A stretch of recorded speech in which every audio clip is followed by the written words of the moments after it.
This is the WealthAbility Show with Tom Wheelwright. Way more money, way less taxes.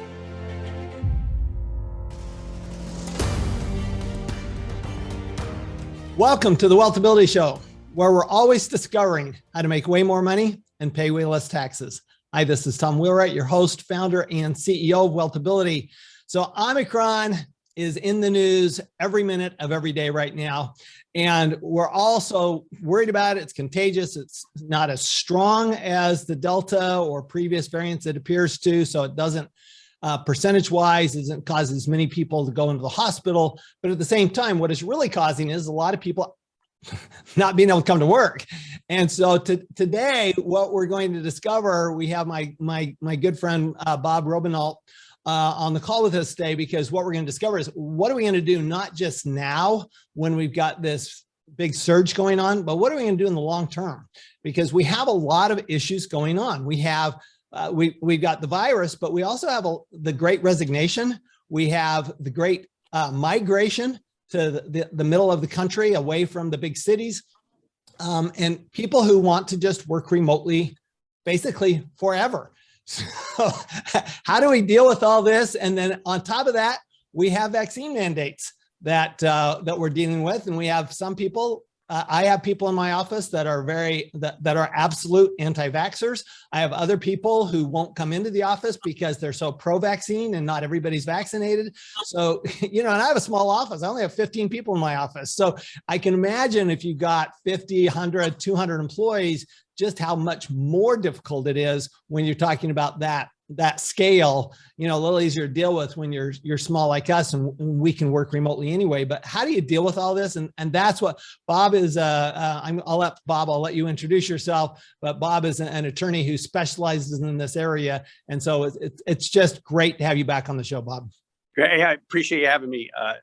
Always good to be here, Tom. At any rate, I've been practicing for over 30 years here in Ohio. I'm based in Columbus, Ohio, but I'm with a firm that's got a nationwide scope, Fisher Phillips.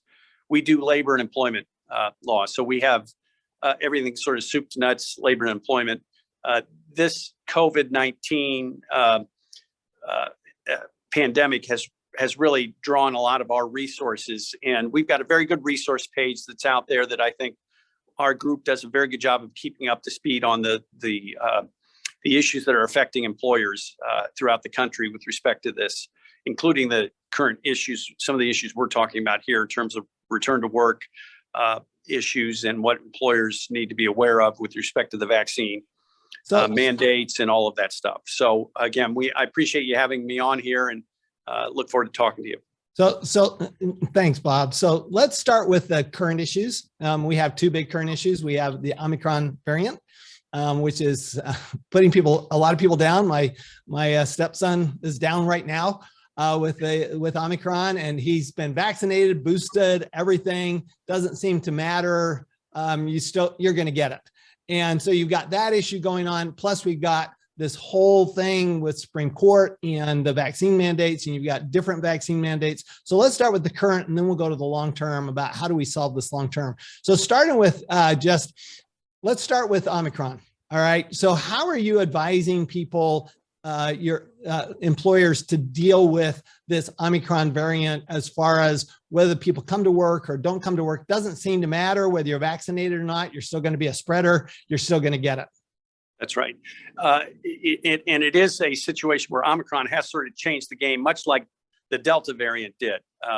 In a different way. The good news about this Omicron variant, and I think the studies aren't conclusive, but they're pretty good, that this variant does not cause the types of severe illness that we were seeing with Delta. So you have less hospitalizations and less deaths. Obviously, I don't know. I think they have very few deaths that have been associated with Omicron.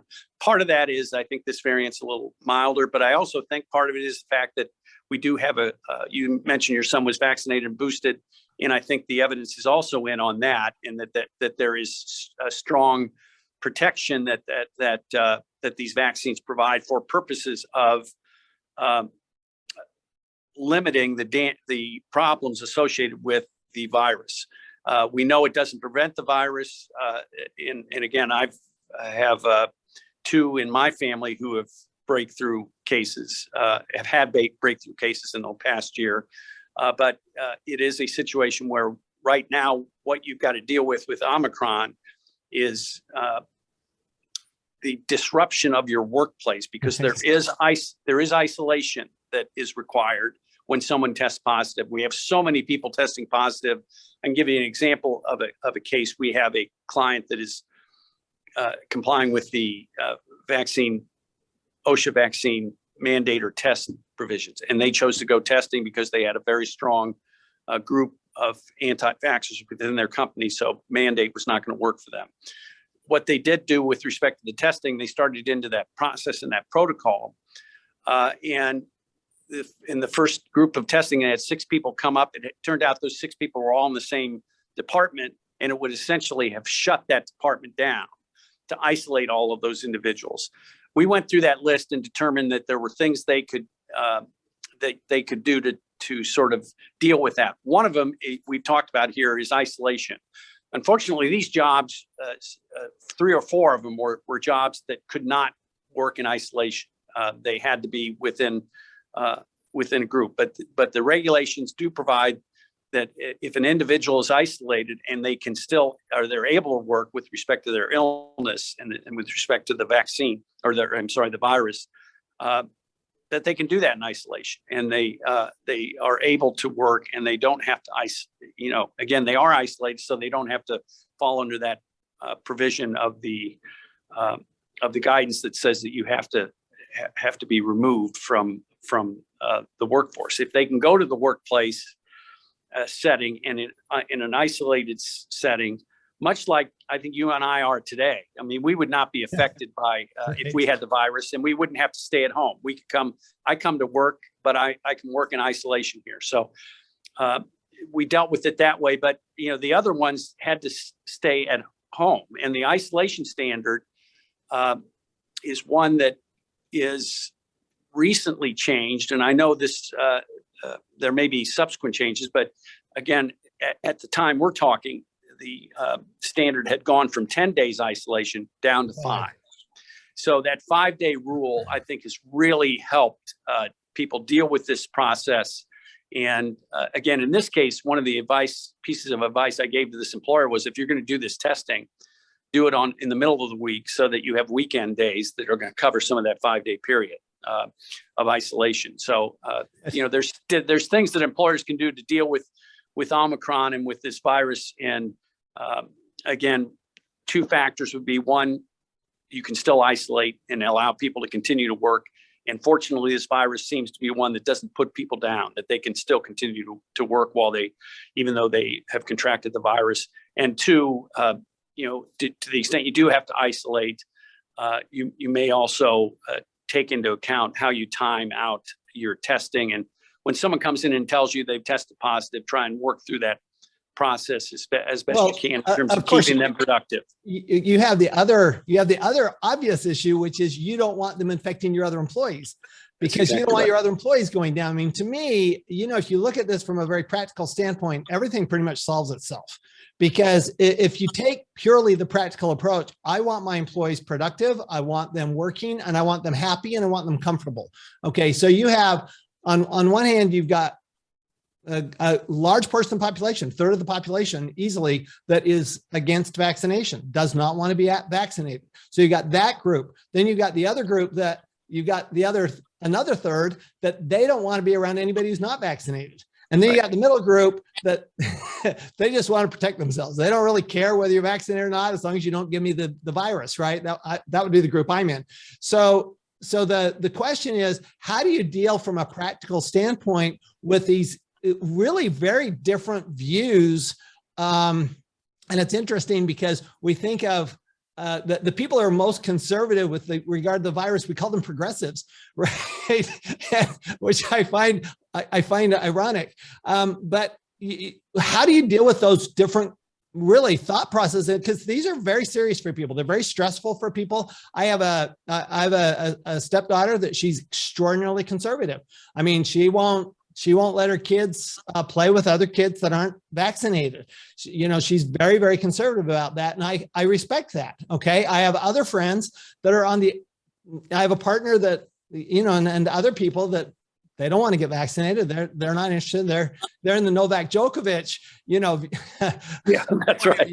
Look, I'm a healthy person and I don't really feel like I want to get vaccinated. And so what do you do from a practical standpoint as an employer to really just keep people healthy and happy and kind of reduce the stress? And again, this varies state by state, but in terms of the federal government and most large corporations are pro-vaccine. They want to get as many people vaccinated as possible, and they see that as a benefit to society, that we get a large percentage vaccinated. I think we're up to 70%, and that varies state by state. So right.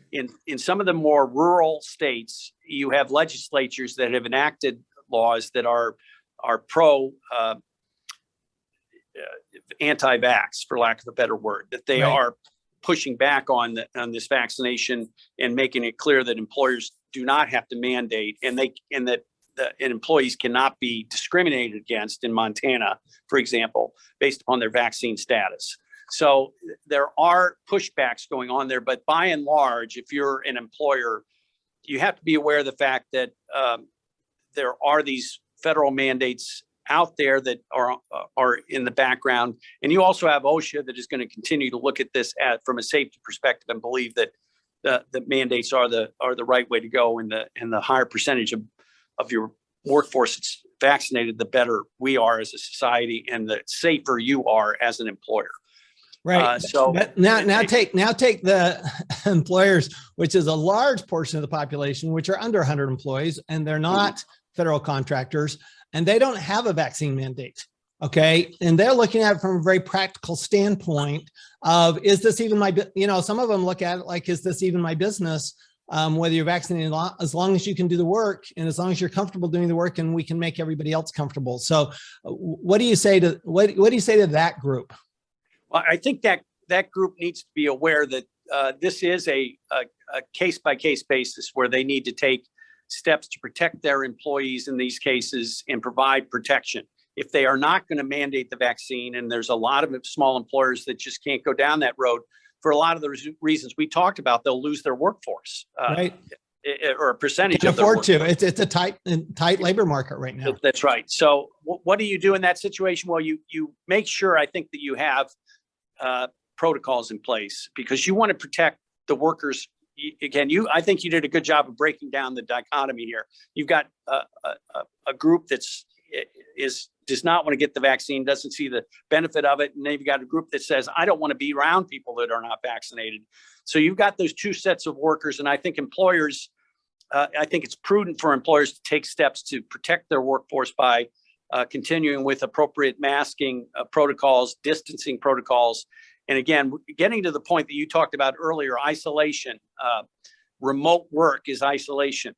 If you can provide remote work, that is a very attractive option here, because it eliminates that issue of having people in the co-workers working together that may have differing opinions on this vaccine. So that certainly is one strong way to do it, if you're able to do that with respect to that job. But if you've got a mechanic shop right. and you're dealing with the mechanics that are working in that shop who have differing opinions, you take steps. I think the employers, if they're not going to mandate the vaccine or require vaccines, they can certainly encourage the vaccines. There's nothing saying they do that. But if they're not going to require it, they should take steps to provide appropriate protocols. Let me ask you. Let me ask you a question. So we've seen a lot of. There's been a lot of cases where people have quit their jobs because they didn't want to be forced to get vaccinated. Right, even to healthcare workers, which I'm not quite sure I understand that one, but it's seriously. I mean, and I was driving by my local hospital here, and there was a bunch of picketers out there protesting the vaccine mandate, and these were presumably healthcare workers. So you've got that. But let me ask you a question. Have you seen any of similar issues with mask mandates? In other words, have you seen anybody saying, I'm not going to go to work because they forced me to wear a mask? We do have some, and that's, I think, a small percentage of people that are in that boat. You don't see that as a big risk for employers, that they're going to lose substantial amounts of employees if they require their employees to wear masks. I don't see that as a big risk. Right. I think, again, it's going to depend on the employer, and it's going to depend on their particular workforce. But we don't see that as a huge issue in terms of the employers we face. Having said that, I think our firm does a lot of work with larger employers, and I think those employers don't have those issues by and large, and feel pretty comfortable about requiring masks in their workplace. Yeah, it just seems to me, Bob, that's maybe a nice middle ground. Frankly, masking is a middle ground now, where you can say, well, look, okay, that's fine. We're not going to require vaccine mandates. We're not even going to require testing. We're not required to. We're going to require that you come and you wear a mask, and not just any mask. We're going to provide the type of mask that you're allowed to wear. We know that there are a lot of masks that don't work. The neck gaiters and things like that don't do you any good. And even they're saying even the surgical masks are not real strong against this Omicron variant. But we can provide that, right? And that's not a very expensive. That's not a very expensive solution. It seems like that's a pretty good middle ground solution for those companies, don't you think? I think that is. And again, I want to make sure we're clear. We're talking about employers who are not going to be under one of these mandates that would require some other protocol. Of course. But to me, I think that with respect to those employers, masking, social distancing, or distancing, I don't like that word social distancing, but making some space requirements there so that you limit the transmission is I think the appropriate way to go in those circumstances. And then adopting the appropriate protocols for purposes of people reporting symptoms and not coming to work if they do feel like they have symptoms, or if they, in some case, even if they test. We know that people who are asymptomatic often test for these problems, and they may not even know they have the variant. But if they do test for it, and they have to report that to you, and you have to take appropriate steps to isolate them, because again, even though they may not have symptoms, they can spread it to someone who does have symptoms. I think too, one of the arguments that an employer can make in terms of this process too, when they have reluctant workers, is we need to consider this from not the perspective of you who think you have individual rights and you're healthy. We need to think about this from the perspective of our other coworkers who you may not know has some underlying condition that makes them vulnerable. So I think that, that's a reasonable thing for employers to do and to require. And they certainly, there's, there are a number of states which are going to require mask mandates as we go through this process, and as we get different levels of infection in the society. So we're not over with this yet. So I think that people need to continue with those protocols. I think that's a smart thing for employers to do. So let's talk about we're not over with this yet. Seems pretty clear to me that we're never going to be over with this. Okay, so COVID's here to stay, just like the flu's here to stay. It seems to be getting less powerful. So it seems to be because the Omicron seems to be more like the flu, unlike the Delta, which was very serious. But this seems to be more like the flu, and it seems like that's what the scientists believe is going to happen, is it's going to get more endemic and less pandemic.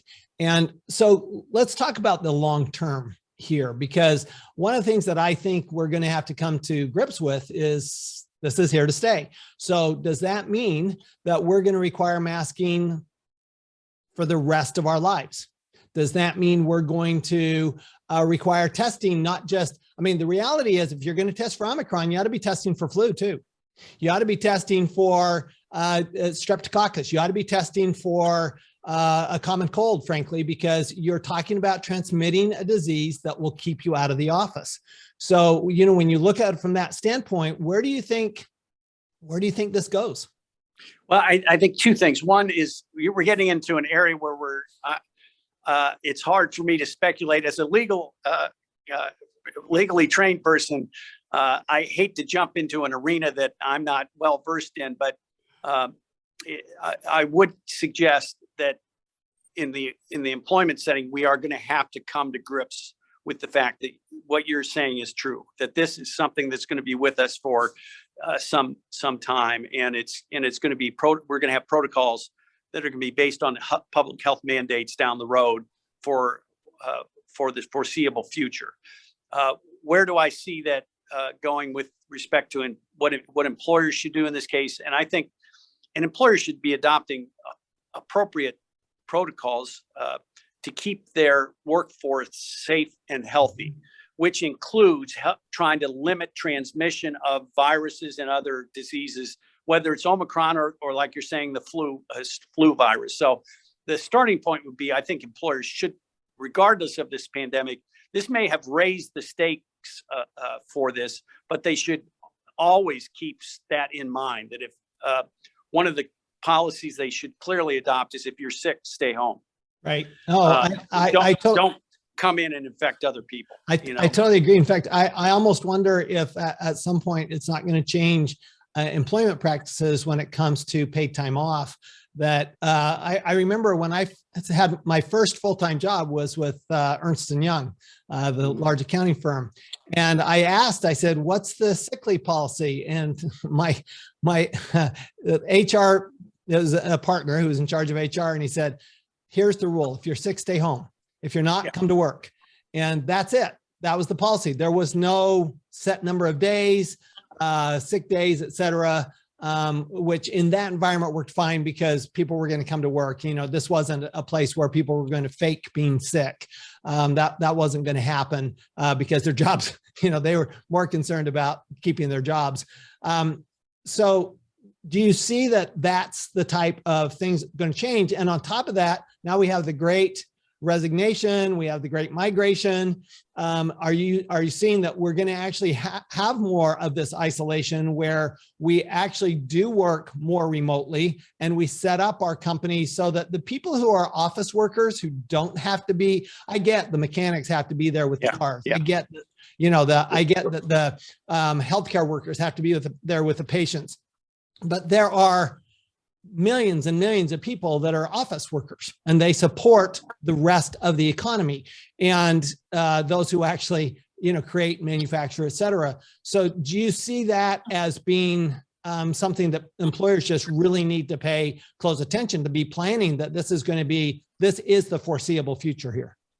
I think that's right. I think they should plan on that.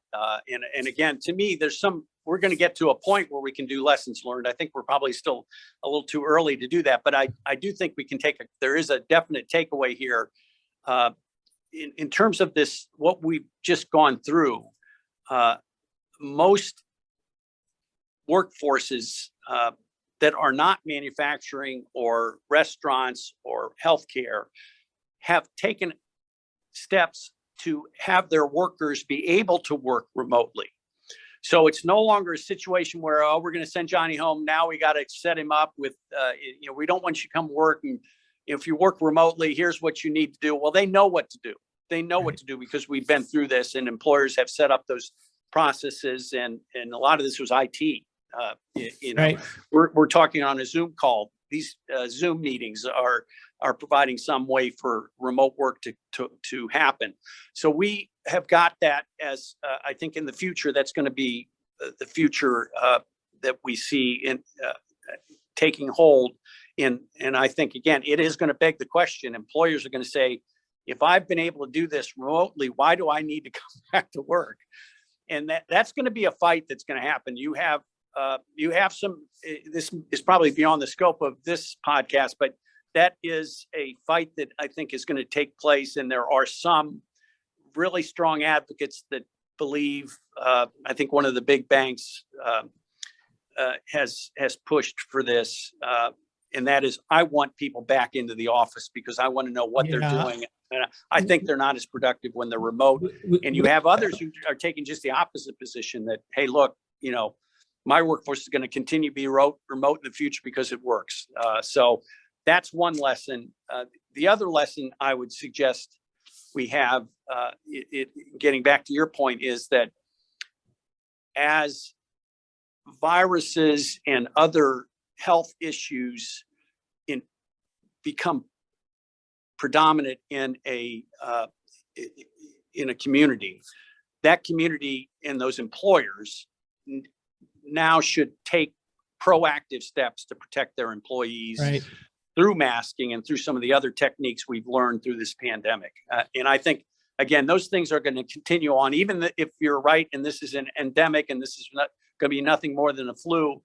The lost time associated with spreading of a virus is something that employers should. Well, and it's not just that.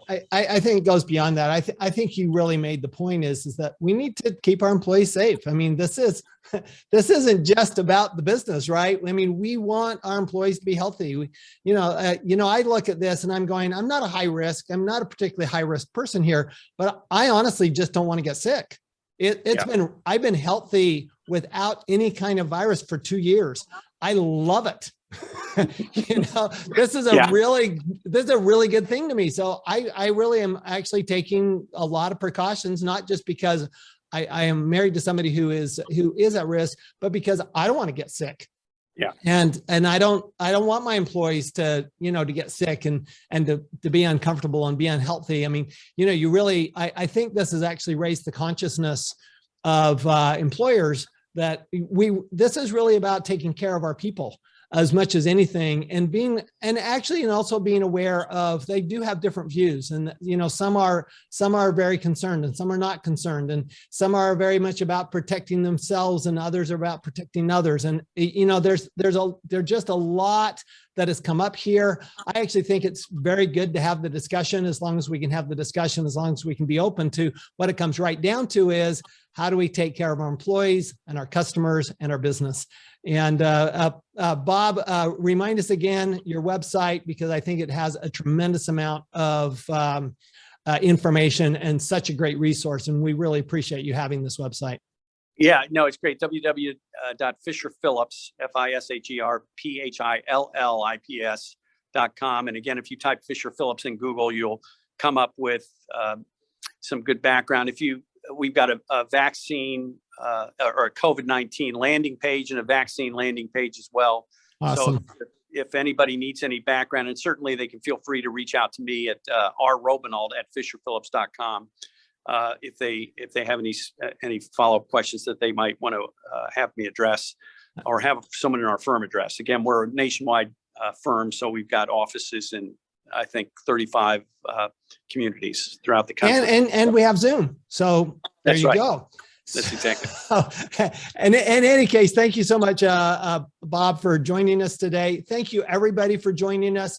This is not just an emerging issue. This is a long-term issue. And just remember that when we focus on keeping our employees happy and healthy, our customers happy and healthy, really what it does is it actually serves us as the business owner, serves us as the investor, and we're always going to end up with way more money and way less tax. Thanks, everyone. We'll see you next time. You've been listening to the WealthAbility Show with Tom Wheelwright. Way more money, way less taxes. To learn more, go to WealthAbility.com.